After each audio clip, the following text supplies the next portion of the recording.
नमस्कार दोस्तों, आप सभी का पुनः स्वागत है हमारे YouTube चैनल और Facebook पर। आज का वीडियो है मनरेगा संविदा कर्मियों के बकाया मानदेय से संबंधित। चूंकि उत्तर प्रदेश में मनरेगा संविदा कर्मियों का मानदेय 6 महीने से लेकर 9 महीने तक का बकाया है, जिससे ग्राम रोजगार सेवक समेत मनरेगा के सभी संविदा कर्मी आर्थिक रूप से काफी परेशान हैं। आगामी त्योहार होली का आने वाला है, उसमें भी काफी खर्चे हैं, लेकिन शायद होली के रंग भी फीके पड़ जाएं। अब बात करते हैं बकाया मानदेय क्यों है, इसके कौन जिम्मेदार हैं, सरकार या अधिकारी। तो अगर बात करें सरकार की, तो सरकार ने अभी तक इस पर कोई प्रतिक्रिया नहीं दी है कि इन मनरेगा संविदा कर्मियों के मानदेय का भुगतान कब होगा, कैसे होगा, क्या उनकी व्यवस्थाएं हैं। जबकि सदन में विपक्षी पार्टियों के कई सांसद विधायकों द्वारा इस मुद्दे को उठाया गया। पूर्व सीएम अखिलेश यादव जी द्वारा भी सदन में ये बात उठाई गई, जिसका वीडियो बहुत वायरल हुआ, सभी संविदा कर्मी देख चुके होंगे। लेकिन सरकार की अभी तक इस पर कोई प्रतिक्रिया नहीं आई। क्या सरकार दोषी है या अधिकारी दोषी हैं, ये समझने वाली बात है। आप अपने स्तर से, अपने दिमाग से समझिएगा। दोस्तों, जैसा कि आप सभी लोग जानते हैं, मनरेगा योजना उत्तर प्रदेश समेत भारतवर्ष के सभी राज्यों में संचालित है, जिसमें उत्तर प्रदेश सरकार की मंशा थी कि इस बार मनरेगा योजना को बेहतरीन तरीके से उत्तर प्रदेश में क्रियान्वित कराया जाए और उत्तर प्रदेश को नंबर 1 पर पहुंचाया जाए मानव दिवस सृजन में। और ऐसा ही हुआ। उत्तर प्रदेश के सभी संविदा कर्मियों ने खूब मेहनत की, जी जान लगा दी, खास करके ग्राम रोजगार सेवकों ने, और मनरेगा योजना को उत्तर प्रदेश में प्रथम स्थान दिलाया।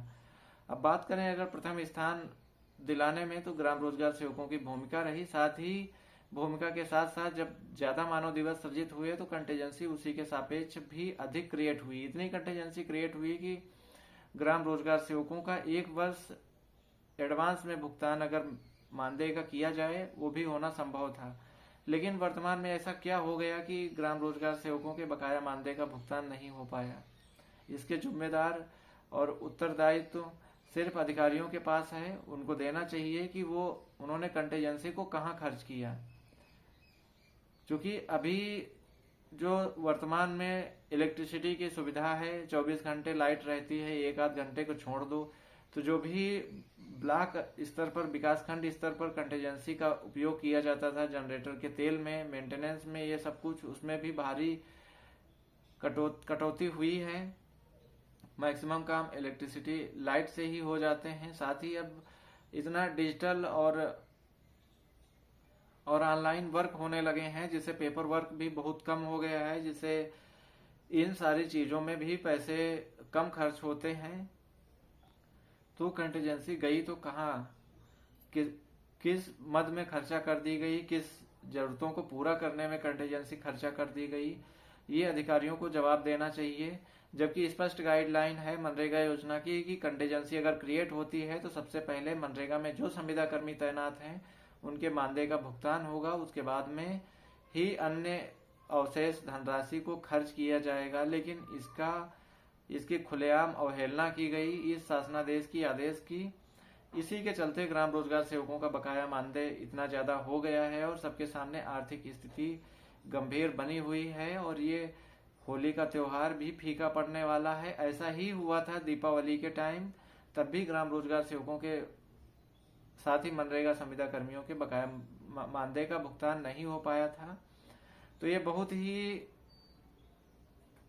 दयनीय स्थिति और अधिकारियों की लापरवाही का नतीजा है कि ग्राम रोजगार सेवक और मनरेगा संविदा कर्मी बकाया मानदेय के साथ होली मनाएंगे।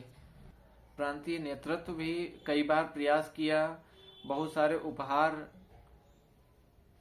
पुष्प भेंट, कहीं तलवार कहीं गदा, अपने उच्चाधिकारियों को, मंत्रियों को भेंट करते रहे, इसी उम्मीद में कि शायद मनरेगा संविदा कर्मियों का भला हो जाए, साथ ही अन्य संविदा कर्मियों का। लेकिन भला होने की जगह पर और दयनीय स्थिति खराब हो गई है।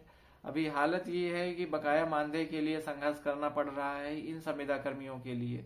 जबकि अन्य विभागों के संविदा कर्मियों की स्थिति ये है कि वो अपने वेतनमान बढ़ोतरी के लिए, HR पॉलिसी के लिए, अन्य सुविधाओं के लिए लड़ाई लड़ रहे हैं या अपने पदोन्नति में आरक्षण के लिए लड़ रहे हैं। लेकिन ग्राम रोजगार सेवकों की स्थिति ये है कि अभी बकाया मानदेय पर ही अटके हैं। जो नियुक्ति के समय 18 वर्ष पहले थी, वो आज स्थिति वैसी ही बनी हुई है कि इनका नेतृत्व आंदोलन, लड़ाई सब बकाया मानदेय तक सीमित रहता जा रहा है।